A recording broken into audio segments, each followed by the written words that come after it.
Hi, I'm Heather Slowinski, Sales and Marketing Associate at United States Drug Testing Laboratories.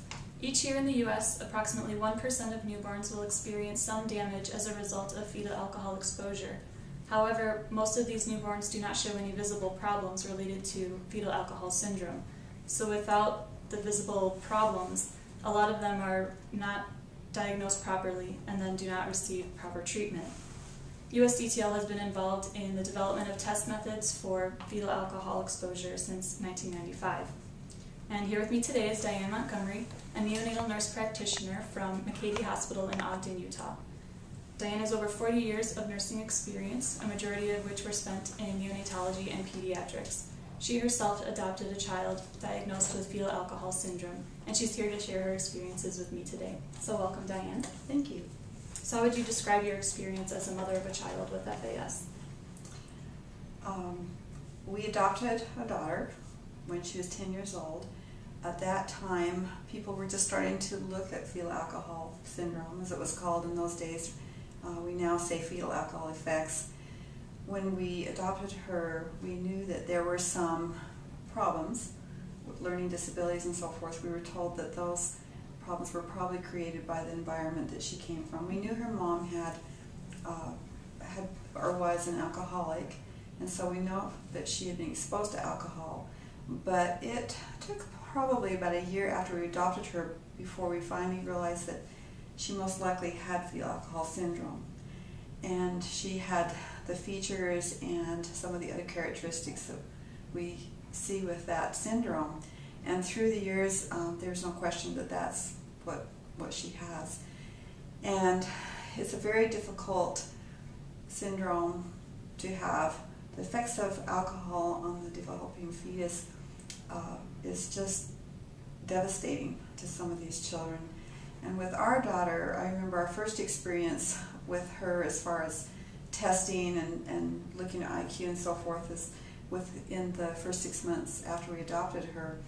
The school called me and said her tests were bizarre. They said she tested high in some things, but other things she tested very low. They couldn't understand, why there was such a difference in testing.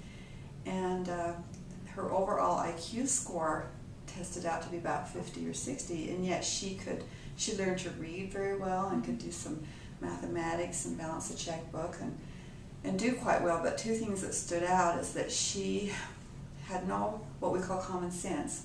Otherwise, if she was in a situation where most of us would be able to stop and think, well, if I do this, this will happen, or do that, that will happen. She didn't seem to be able to have any common sense to make those decisions. Another problem was that she was easily influenced by whoever she was around. My husband coined a phrase with her that she was influenced by the last person that she talked to. Mm-hmm.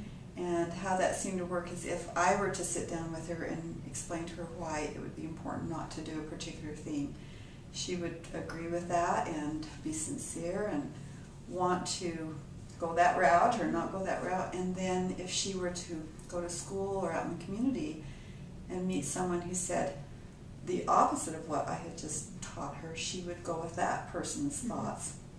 And so since that time we have found that those are two very big things in the lives of these children. Is that they have a hard time making the right decisions and a hard time being able to have that common sense to even know what to do in a given situation.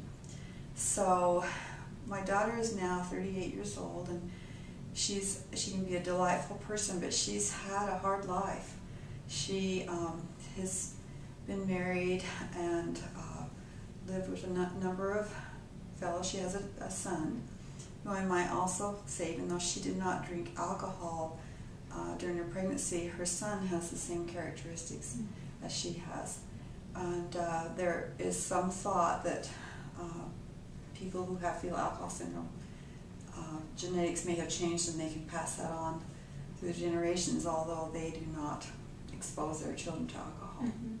So with all of these potential problems that FAS can cause, why do you think it doesn't get the attention that it deserves in the medical community? I think, for one thing, alcohol is a legal drug.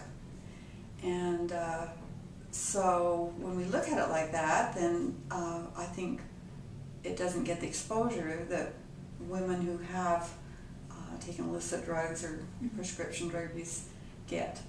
And there's a lot of education in some areas of the country going on for pregnant women to avoid using alcohol, but I live in Utah, in our very own state. We don't have a lot of the education. And so I think some of it's just education. You know, women don't hear about the problem. So then, what do you feel are some solutions for better outcomes for these children? I am going to say number one is education of moms who are going to get pregnant or who are pregnant to avoid using any alcohol. But one of the most important things is if we can also test the baby as soon as they're born for alcohol use. And right now we pretty much limit that testing to women that have either admitted to alcohol use or they have admitted drug use, so sometimes we'll send testing for alcohol. But I think it's important if every newborn could actually be screened for that. If that test is positive, it doesn't necessarily mean that the baby's going to have fetal alcohol effects, but we know at least they've been exposed. And then I think if you have that information, then we can pass that along to the pediatrician or the baby's physician, and those babies can be followed very closely. I think it's so important that they do get early intervention.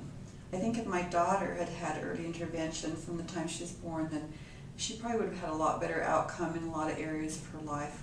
The damage from alcohol on that brain, however, can never fully be erased. But I think that these children with early intervention can maybe learn some self-care and other benefits that could help them in their life for the long term.